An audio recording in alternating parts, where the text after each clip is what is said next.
Oh, Wow. Welcome, Tim. A very good morning to you. good day. Uh, How are you?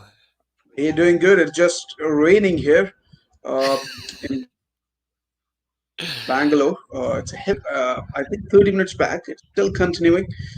Uh, yeah, the weather-wise, it's good. But you know the rains, right? So, well, Oh yeah. Oh yeah. people. So, people, my name is Kumar Pushpak, and I am once again with Tim Jerome, who is a project management consultant, author, and a career consultant. Um, well, what we're going to talk today? We had been just talking about a pandemic situation, and me and Tim were on a phone call yesterday, where I just mentioned that this is not the world that I wanted to live in. I didn't sign up for this world ever. Well, I'm there with you. I'm there with you. Oh dear. Oh dear. yeah, I want to share something with you, Kumar. go We've been ahead. having we're we're about 18 hours by car from Mhm, California, okay? mhm, And we've been having smoke from the fires in California, and we've been having smoke from the fires in Colorado, and we've been having a little smoke from a couple small mhm. fires in New Mexico. And it's like, this is strange. And then last night, I was listening, and about 6.5 hours by car above us is Denver. Mhm. They just had temperatures of 101 degrees Fahrenheit a day ago, which is a little extreme for this time of year. Not Uh-huh. 2 days later, they're going to get snow within within 2 days, within 48 hours.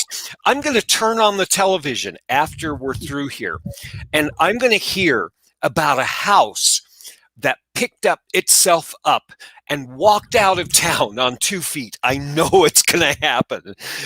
We've had earthquakes, we've had fires, we've had everything. It's extreme, and I'm I was a young engineer, and I just become an IT director. And one of my peers and I agreed that Mhm. we were never, ever going to mention a certain phrase ever again Mhm. because it blesses and curses you. What else could possibly happen? Whenever you say that, it's going to. And I have never lived in such times like this. Right. It is Right. so strange. This is not just, oh, that's interesting. This is, wow. I wonder what else is going to happen. And it does. And it does. And it does. And it does. And I didn't want to distract from what you were saying. You and I were mentioning the fact that we're living at a time where, mercy. People are ill, and people are ill so quickly and so fast. People are on ventilators like that. People who are healthy and happy are fighting for their lives in the hospital like that. And it's not just one person, it's not just for you, it's all of us. Mhm. And this comes back to what you were saying. And what we were talking about with Mark Corbin last week. Um, this is not just stress. This is not just anxiety. This is here to stay. And how long can we put up with this? Right. Right. No, I agree on this.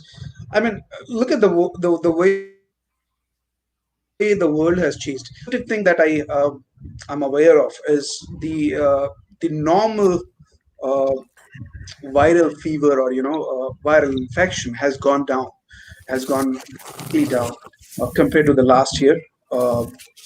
So people falling ill has reduced because they are not going out, so they are not getting in contact with the other viruses which were present or which are present.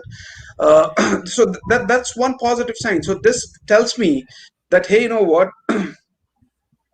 all things apart, you can still live your life and you can still work sitting at your home, which was 6 months back next to impossible. We are doing hiring. This time, the hiring is not limited to a boundary. It doesn't relates where the candidate is today, whether he is in Bangalore or he's in north part of India, he's out of country. It doesn't bother me. Uh, Frankly speaking, it doesn't bother me. All I am more conscious these days is the talent, the skill set, your domicile or your physical presence is now is secondary, has taken a back seat, which I think is a good positive sign, especially for the especially for the business groups. This is wonderful. And you said a magical word. The magical word was and. These are extreme times, and we're able to do things we were never able to do before. That we'll talk more about this word a little bit later. It's so extreme. But at the same time, there is this level of stress. And it sort of takes a bit of that shininess away, doesn't it?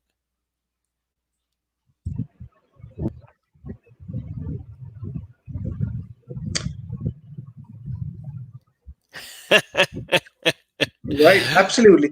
Absolutely. By the way, people who are listening us, we have a third part of our discussion coming up this Thursday, which is day after, with Mark Gokin on stress management, and we will deep dive in further in our third edition of this talk.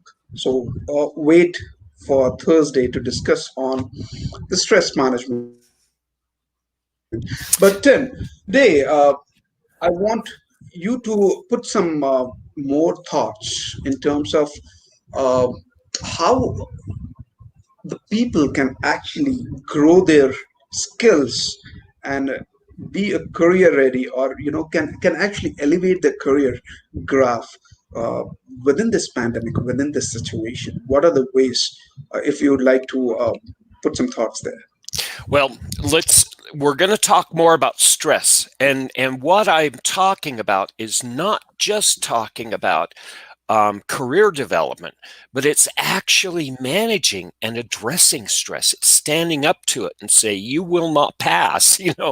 We're the mighty wizard in front of the Balrog, and we're doing that not just with emotions, not just with our sense um, of inability, not just our sense of I can't do this. We can actually stand up and say it's a foregone conclusion that not only am I going to come out of all this, I'm going to come out on top in spite of this.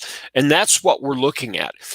First of all, um, in my classes, when I teach about how do you move forward and how do you learn and how do you grow, the first lesson we learn is leadership is a skill that we don't just embrace because we're leaders and managers, because we have a job title. Mhm. Leadership is a skill we have to address, each one of us. We are all leaders. And when we don't lead others, we lead ourselves. In fact, a lot of my students say, Tim, I don't have an opportunity to practice these skills. And I said, look in the mirror. Um, there's your first follower. And that's where we all learn how to lead. We all learn how to lead by listening to ourselves.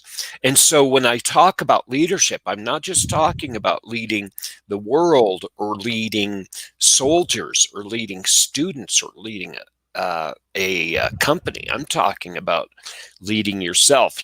Come on, Tim, you can do it. I know you can.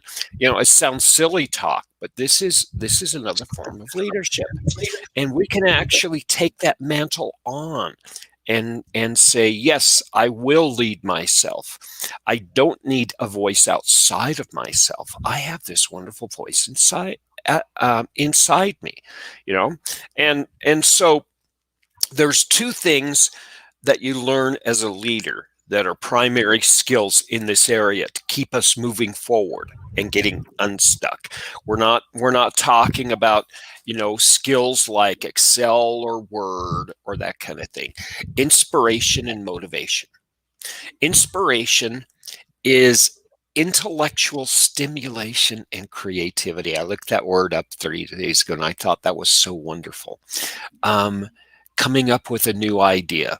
There's a reward we get when we come up with a new idea.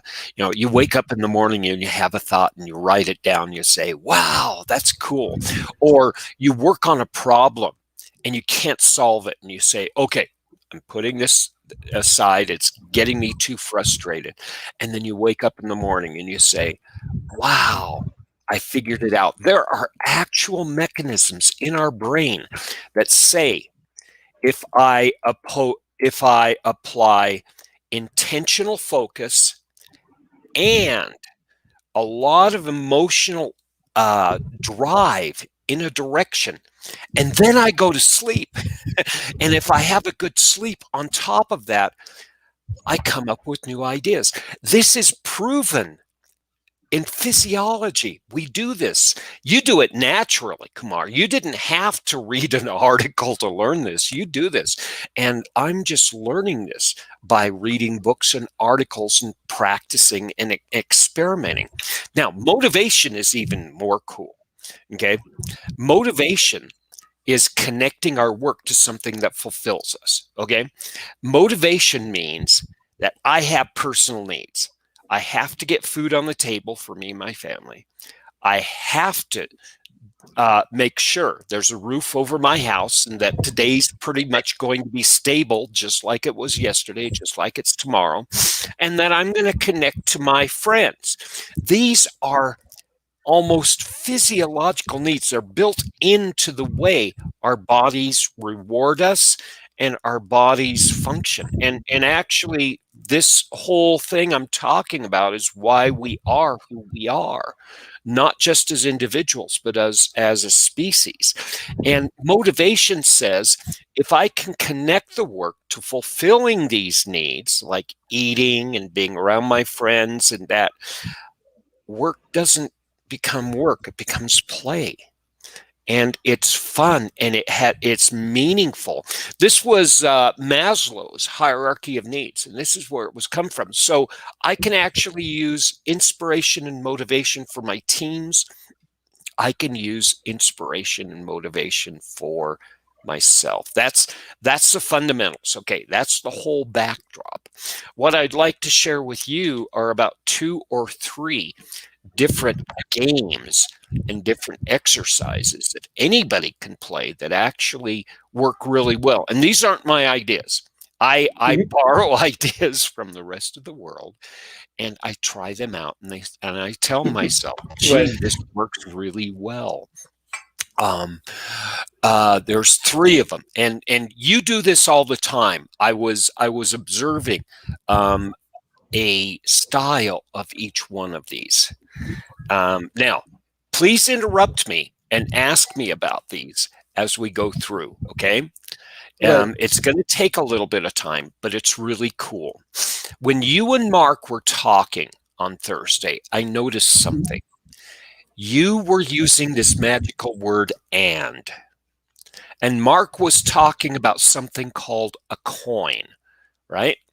And that coin, Right. he said, had a bright side on one side and a dark side on the other. And I was envisioning in my mind flipping that coin. And let's say that I have a student that is struggling with an idea and they say, I can't solve it. They're looking at the dark side of the coin. Mm-hmm. I tell my students, yes, right now you can't solve it. And we're going to find the trick to this puzzle that you have. And after that, it's going to be easier to solve problems just like it. It's the same thing I do with my exercises. I don't like to exercise, especially right now. I have to be really careful with my exercise. I hurt my back about a week and a half ago, and I'm just Yeah, coming out of yeah. it right now. So I have to be really slow, and I'm frustrated with myself. And I don't like exercising because I have to set everything up and I have to move around. I hate it. I hate it. And I don't say but. I don't say, but I have to do it because it's good for me. I say, I hate exercise, and in 2 weeks, I'm not only going to be back to normal, I'm going to be able to do more than I did yesterday. I'm going on 60. I'm Mhm. starting to see 20 to 25 years left of good life. And I'm still able to tell this to myself. I would have never imagined I was a man of optimism, but I keep flipping that coin and I don't know why. We can all do this. It's beautiful. And here's the trick. Whenever you hear yourself saying but, don't stop yourself. But you stop in the middle of it and you say and. The thing is, after you say and, you tell yourself something about what is going to happen afterwards. What's next? What's next? What's next? Here's the reason why. Our minds reward us when we make an achievement. That's why we play video games. That's why we have bings, bongs, and beeps on our smartphones. They Mhm. trigger these neurotransmitters, right? The thing is, just the picture and the image of an achievement of something triggers these neurotransmitters too. So by saying, and I will have this at the end, you get a little bit of happy juice. Isn't that wonderful? We can actually fool our minds and do this. It's beautiful. This is the rule of the coin. And every time you have the dark side of the coin, every dark side of a coin has a light side. And there's a reward for you for flipping it. Just for flipping that coin, you get a reward. Now, this coin has a special word. It's called obstacle. Right. Everything in your life that's a coin is an obstacle. And we don't face obstacles. But the people who say lean into that obstacle, solve it first, are the ones who have figured out this trick of flipping that coin and turning from the dark side to the light side and getting a little reward. And by that little reward, we can do a little bit more today than we did yesterday. We're a little more optimistic and we're No, I rewarded totally, more. yeah, absolutely. And I'm totally with you when you say every dark side of the coin has a lighter side. So it means every obstacle that comes in a way of living life has an opportunity to make things better. You see what I'm saying, right? So if say, okay, let me correlate this to the current situation out there. Now, COVID came and everybody got stuck, right? So there was an hurdle, there was a challenge, but then there was new opportunity which came in, which we call it work from home, which is now seamless. I don't see any challenges, right?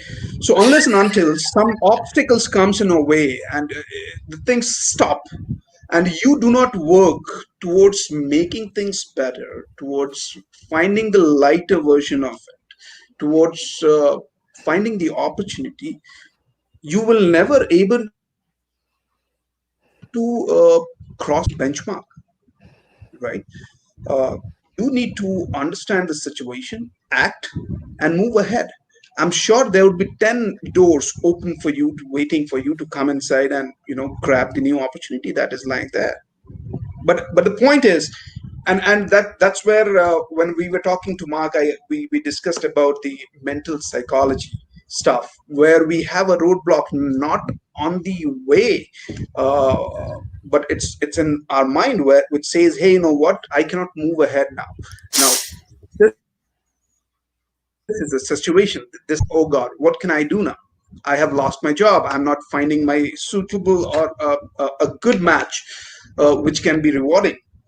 What can I do now? Come on, buddy. You need to actually move ahead a bit. Go to the market. Prepare your resume, which can talk more details about your work, your experience. Flush it. I mean, sorry, flash it out. Sorry for the wrong word, but flash it Oh out. no. Yeah, I mean, there are multiple. I mean, I'm just thinking and comparing And here's the myself thing. with my find myself. Yeah, Yeah, you're go ahead. exactly right. And the beautiful thing is our obstacle, my obstacle is the shortest path to what I want. Going Yeah, through yeah, my obstacle is the shortest path from A to B. Going through your obstacle is your shortest path. So the thing you're most frustrated with, and this is what I tell my students all the time, you want to get to where you want faster, find out what's frustrating you the most and flip that coin right there and lean in. yeah. And it's insurmountable. But then you're exactly right.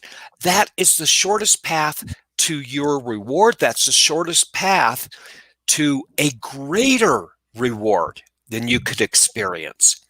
And this is the key. Now, we'll talk about this later, but there are actual neurotransmitters in our body that reward us not just for doing this for ourselves, but doing this for others, being of service. And we'll talk about this later, okay?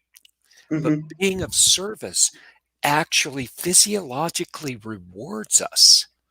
You know, being around others and being a parent figure or a mentor figure for others, the body triggers happy juice for us. And it's a natural inoculation against this feeling of ongoing dread and stress. Isn't that beautiful? Our bodies are architected to do just what we need in these situations. We are made for these type of times. We are structured. It doesn't matter whether you're religious, spiritual, agnostic, or anything. We have evidence that says this is the way the body functions. And these are the things that have kept us moving forward in spite of famine, drought, Right. earthquake, volcano, and pandemics. We are made for this. And we can actually claim this. We're a bunch of royalty. We're a bunch of superheroes who are at the beginning of the movie, and we don't even see the middle of the movie, much less the end. And I think about this Yeah. every day. I walk into my classes and I say, you guys are a bunch of superheroes. And it changes the way I think about people, and it changes the way I think about my whole life. No, absolutely. That reminds me of yesterday's news time.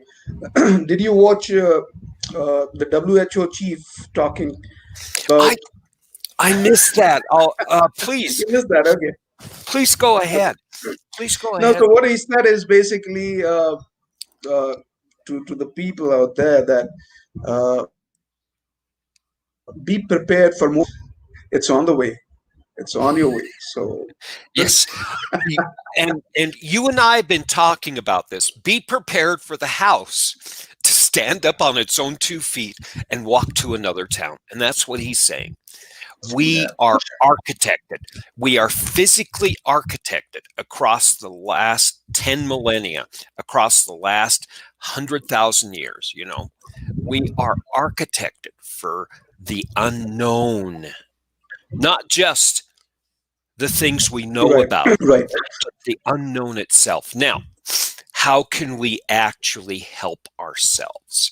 How can we actually keep our spirits up and keep grasp in our conscious minds that we're up to the task.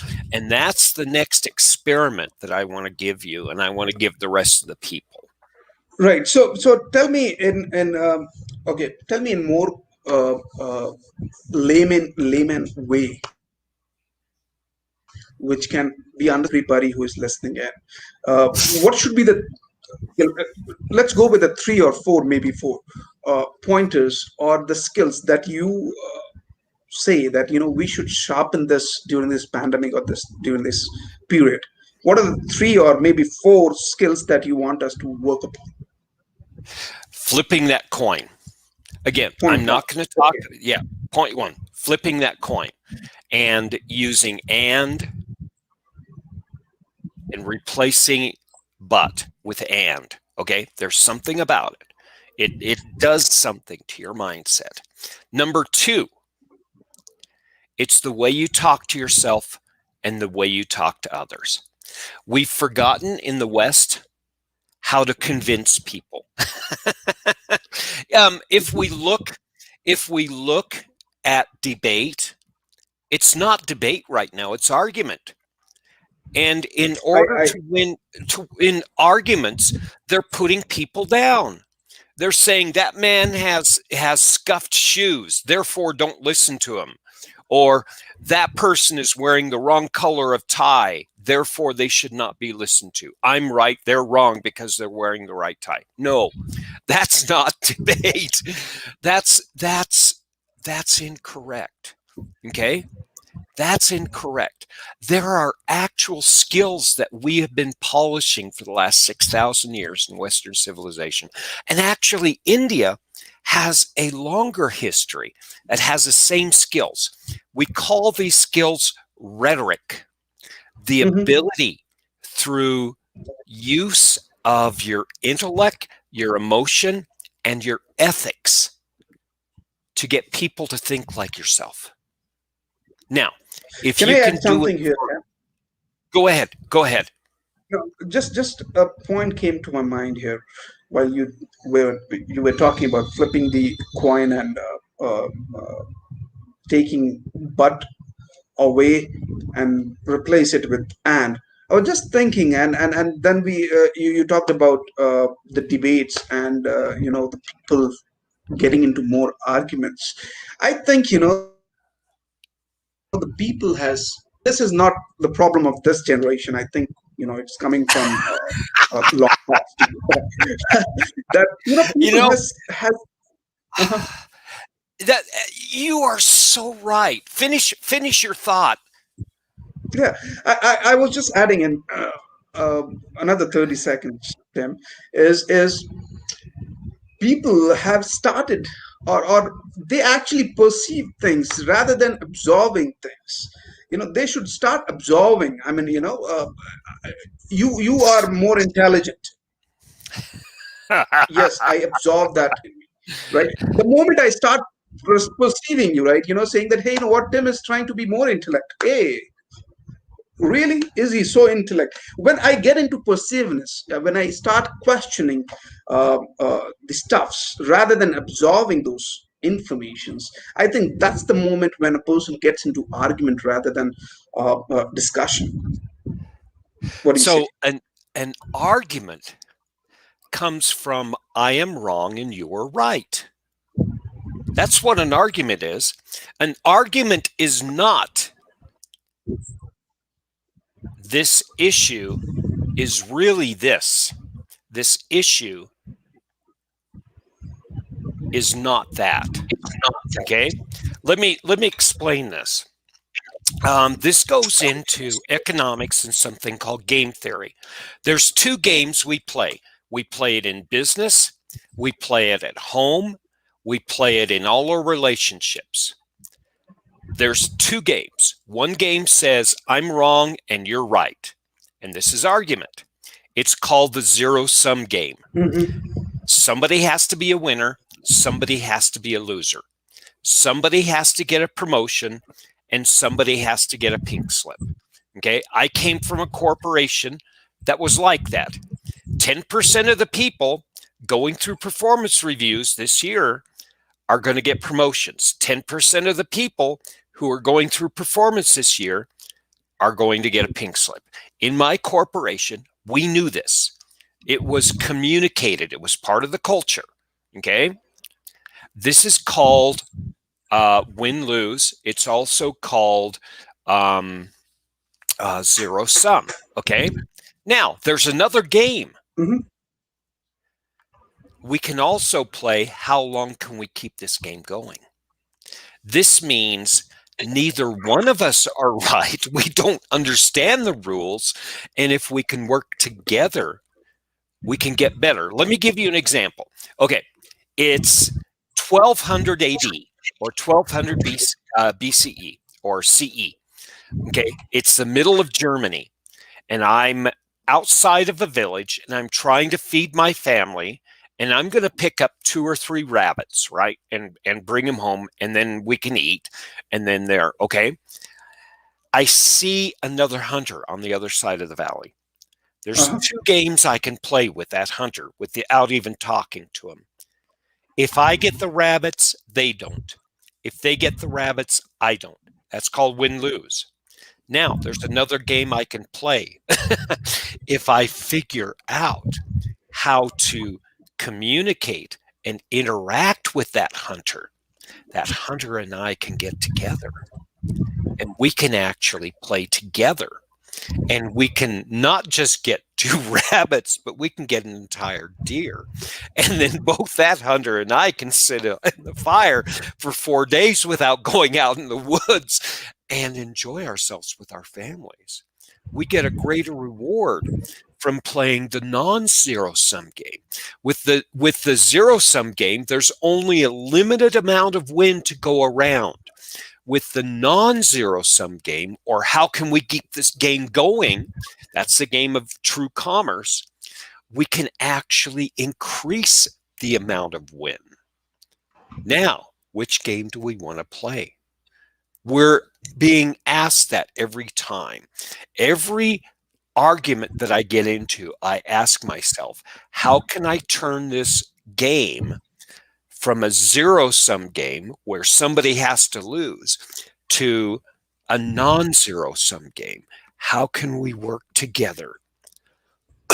Now, this is another form of flipping that coin that we were talking about, isn't it? Right. That's exactly what we're talking about. Now, how do I flip that coin with that hunter in 1200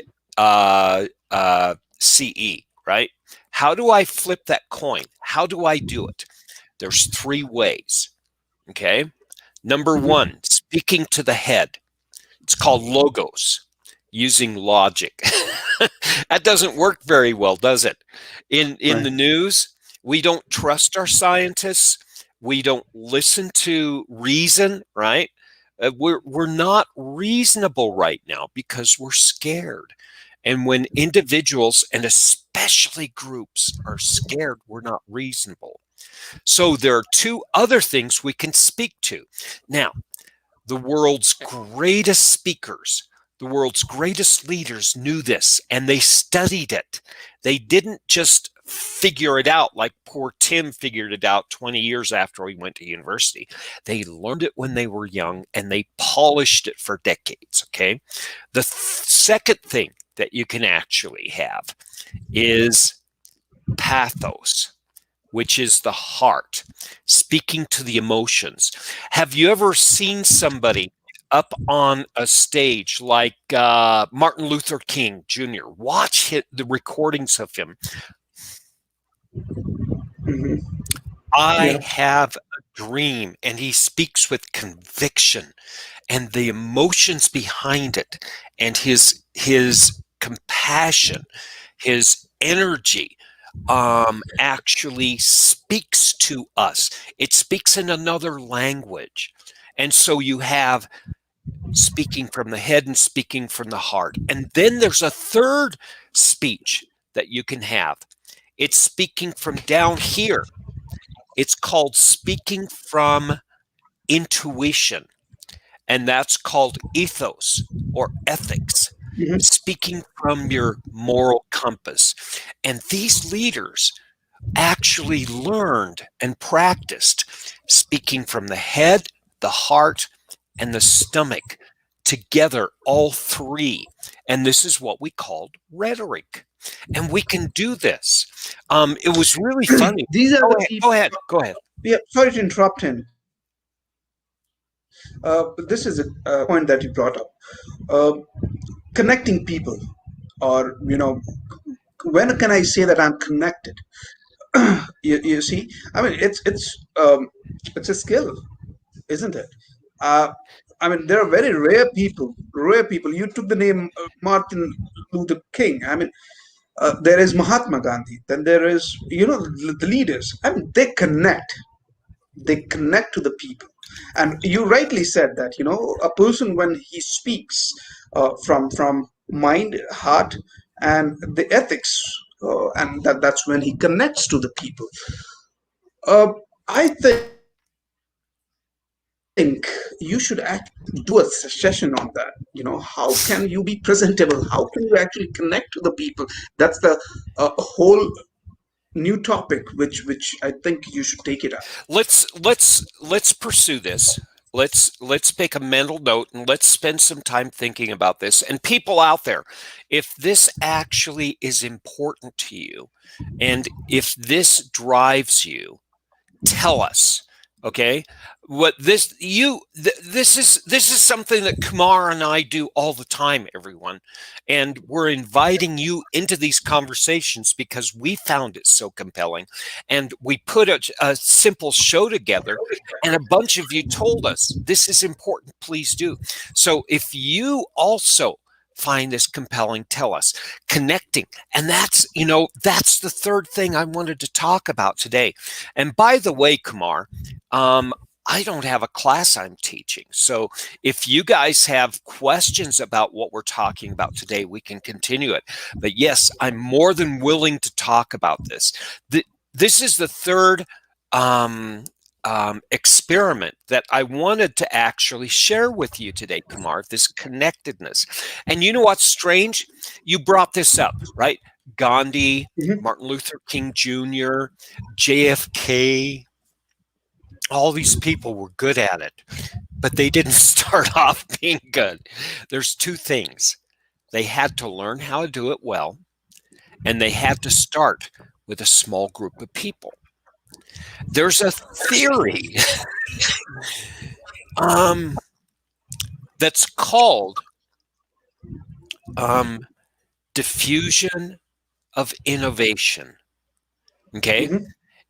If have you ever heard of the Gartner hype cycle?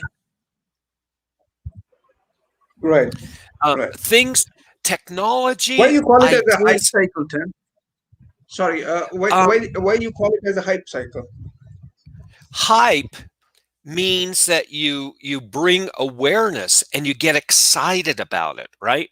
And Right. there's a natural behavior for groups to get really excited about something and then get disappointed with it and then over time gradually adopt it.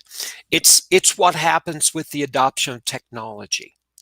Intel Corporation was really good. They understood hype cycles. They understood that everybody got excited about computers and then they started learning about them and everybody hated computers. Everybody got excited about Apple. And then all of a sudden, for a little while, everybody got disappointed because they learned the reality that there was the other side of the coin of Apple, right? And then over a slow amount of time, everybody started adopting it. Okay. And Gartner saw this in commerce. And so they developed a lot of their forecasting along this. And it has to do with the diffusion of innovation. Okay. The diffusion of innovation says that there's about 16% of the people who are excited about what I'm excited about. Okay. I don't have to speak to 100% of the population. I just have to speak to the people who see my way of thinking. That's all I have to do. I don't have to speak to everybody. I only have to speak to that 16%, which means I don't have to be something I'm not. I can be authentic.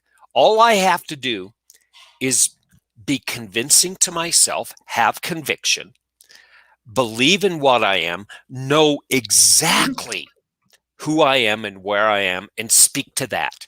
And 16% of the world is going to be excited about me. That's all. I see And that. Right. those people are going to follow me. Now, Martin Luther King Jr. knew this. JFK knew this. Gandhi knew this. They knew that these early adopters were going to continue to talk about them and say, you know, this person, they're saying something wise. Listen to them. And it's going to grow slow. It doesn't grow overnight. As an entrepreneur, you know you're not going to have a good, strong business in 3 years.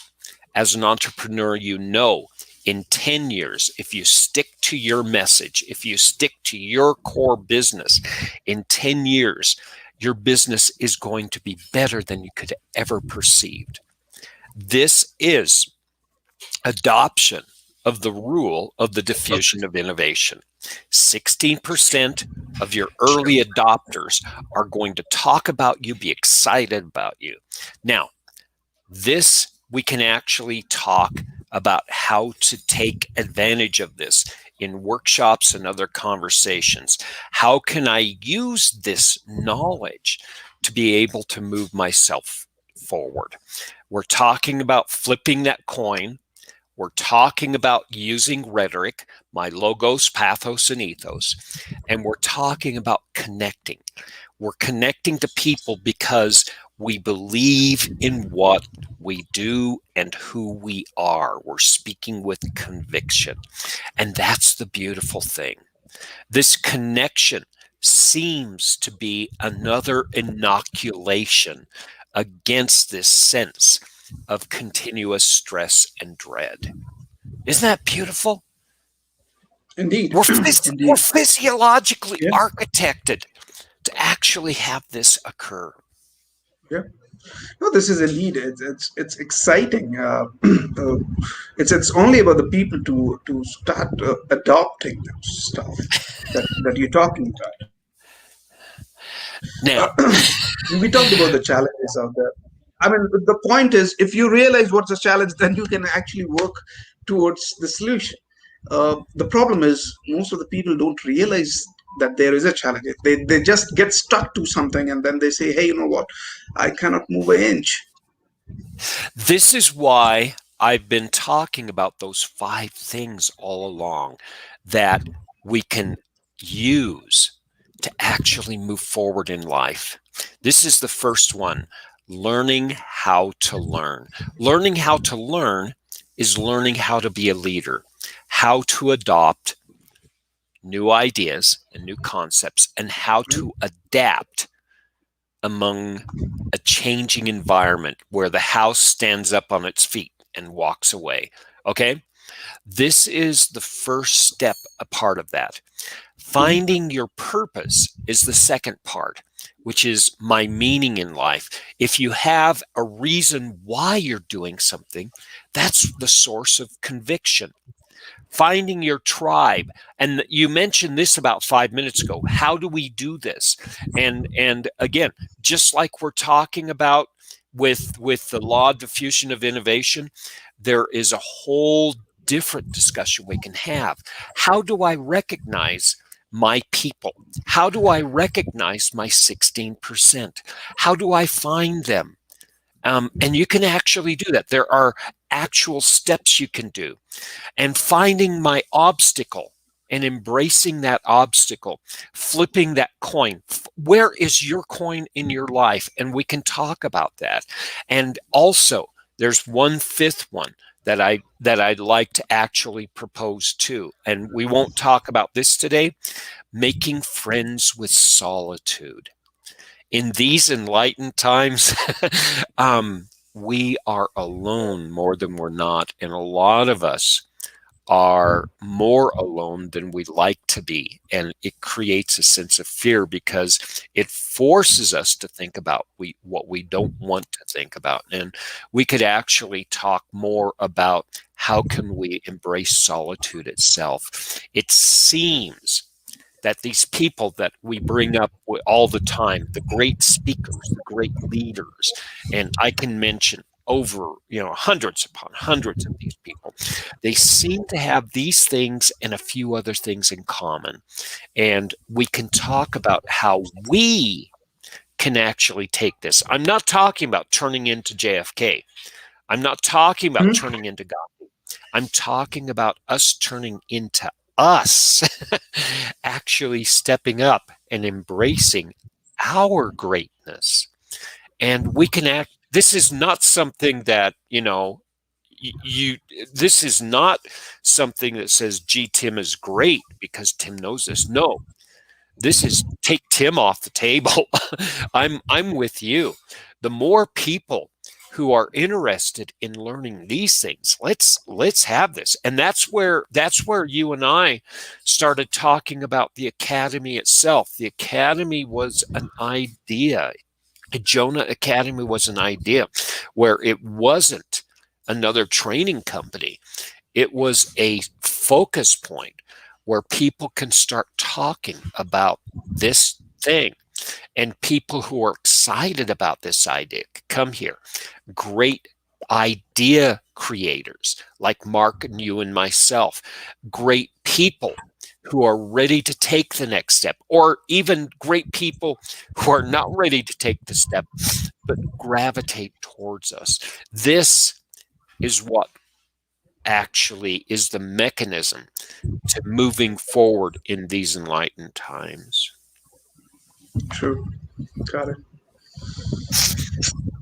No, this is wonderful. I mean, if we do, or if we bring in practice what you just discussed, I think most of the areas can be taken care by itself. Uh, i- You the know, question is, you need to realize, yeah, people yeah, has to realize these terms. yeah, and the thing is, what I've learned over the last 7 or 8 years by working with this stuff, this is not putting on a cape and flying around like Superman. This is Mm. getting up every day and brushing your teeth. This is getting up every day, washing the dishes and putting it away. This is getting up and doing your exercises every day. It's the boring things. It's that flipping the coin. And flipping the coin is boring because it's simple. And you tell yourself, nah, that's not important. Yes, because every day you flip that coin 10,000 times. And flipping that coin No, may not mean anything, but flipping that coin constantly becomes a habit and it becomes natural. And all of a sudden, this mechanism takes on a life of its own.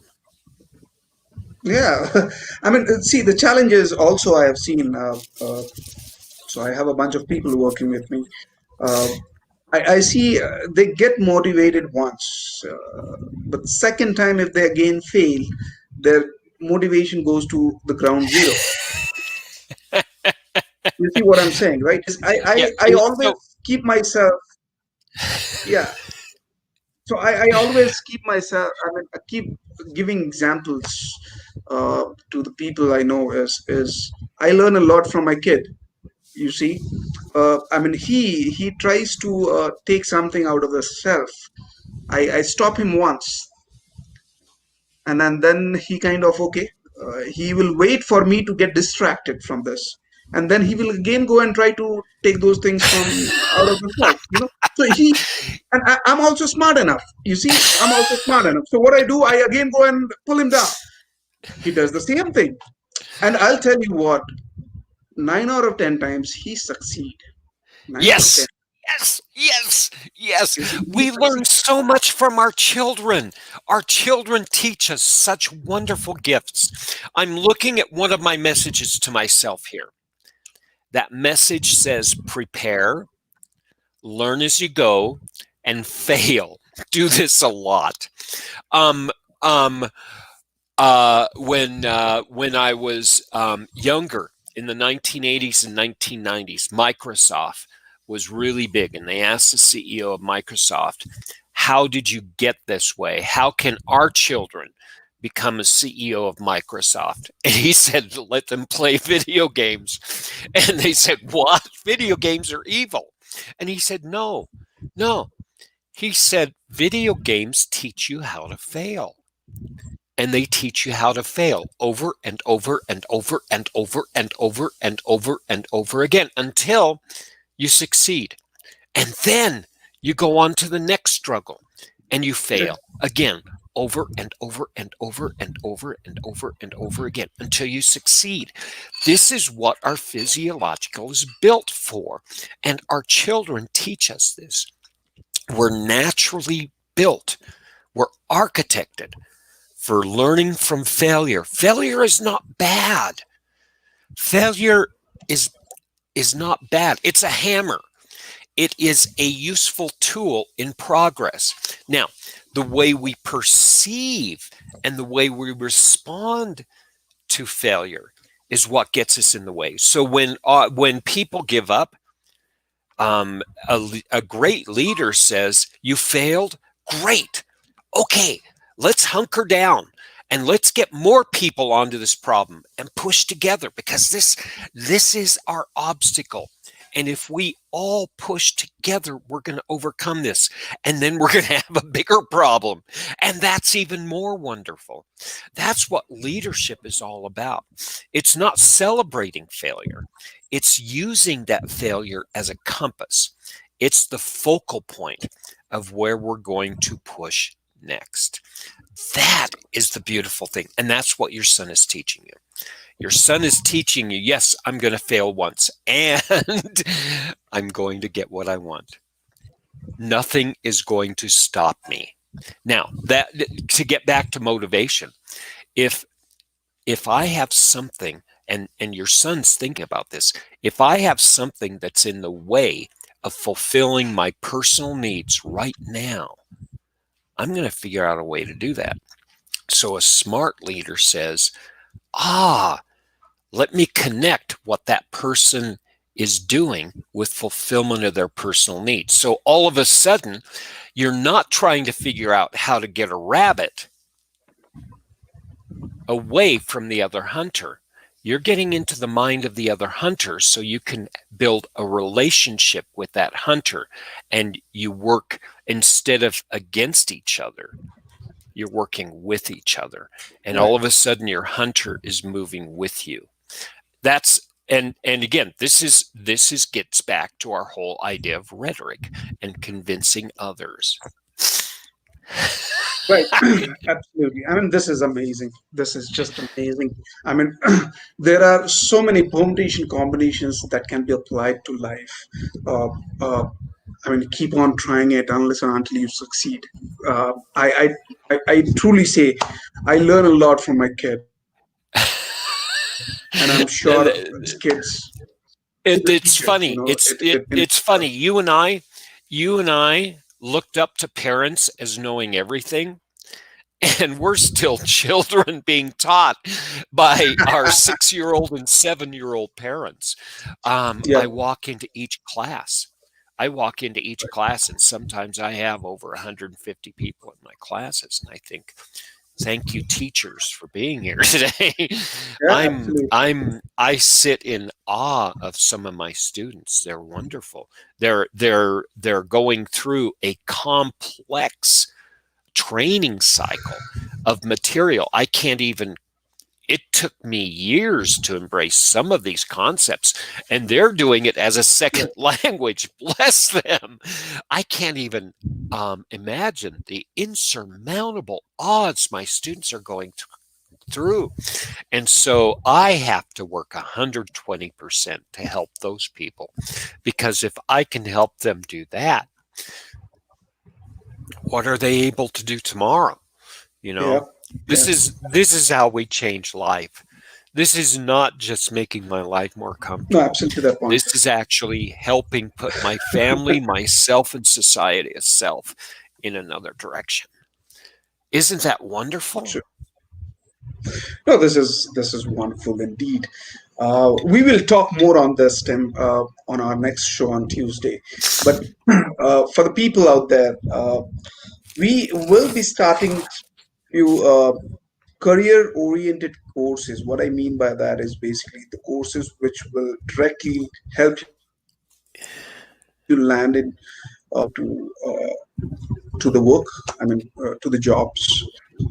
Those sort of trainings we're going to start. We will start with project management, project management skills, then followed by the machine learning, artificial intelligence, learning Python, your different sort of languages to build your applications like .NET, Java, Drupal, Magento. We will be starting these trainings, and Tim will give us a more description on what we actually trying to do out this. One thing that I want to assure everybody out there that this is not going to be a simple training company. This is beyond that, and how is something that Tim and I will be talking more in details in our next Tuesday session. But for now, I just wanted to give you guys a heads up that we are hiring. There is vacancy on multiple roles that we're looking out for candidates. Isn't that So cool? on Magento. Yep, especially so there are multiple vacancies we have here. One is the Magento developers we're looking at. Then we need a WordPress developer. We need people who are good at social media management. Who are good at SEO, who are good at digital marketing. We also need people who are sales, who has a sales background, who actually want to actually go ahead and convince people out there. If you have that attitude, please drop in your resumes. Please feel free to give us a ping, hr@ijonaservices.com. Here's the email ID, ijonaservices.com. Please feel free to drop in your messages and your resumes to this email ID, and I can assure you that somebody from my team will get in touch with you, and will move ahead. I mean, let's move ahead. Let's not block and think that things are. Let's stop. Let's not do that. Let's move ahead. Just Tim has explained that how we can do this, and here's the opportunity that we And have. and Go ahead. together and together. And that's the key. And again, we're talking about skills here. It's not just skills. We're also embracing um, these. You can call them skills, but they're not like Excel and Word. They're different mindsets and how we change our minds.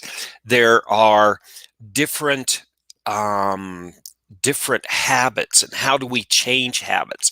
How do we learn how to progress? Not just in a career development, but it works in careers. Not just in our personal lives, but it works in personal lives. How do we embrace being a human? And that's fundamental to all the training and the mindset that we have behind this. And if you're interested, and if this actually is compelling to you, please reach out, because sometimes um, it the skills are important, but at all times the mindset and the focus and the conviction is what is really successful. I want to stress this. It's not just the people who know Excel and Word and databases who get the jobs. It's people who say, I may not have this skill, but you'll see. You'll see something from me. And if you just give me a chance, I will actually step up to any issue, no matter what that issue is. That's the type of people that we're envisioning. And you can be that person. we're going to be continuing these talk shows. We're going to start putting on workshops as well as this formal training.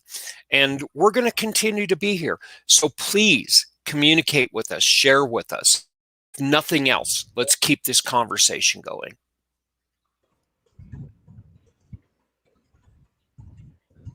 Absolutely. I just did message on the chat window to all people out there on the kind of openings that we have, and where the resume. So you have the details in the chat box of yours. Please feel free to drop in and send your queries, and we will take things forward. Thank you so much, Tim, for your time, and I look forward to our next session, which is due for Thursday, same time, with Mark Gokin on stress management. Oh, that's going to be a joy. And show up, everyone, if you can't. These are saved, and the links are available afterwards if you can't. And you can find both Kumar and myself and other people on other platforms as well, over at LinkedIn. Say hi to us and keep the conversation going. We're here for you 120%. As you say, Tim, thank you so much, and you enjoy the rest of the day. You too. Cheers. Thank you, Thanks people. again. Good day.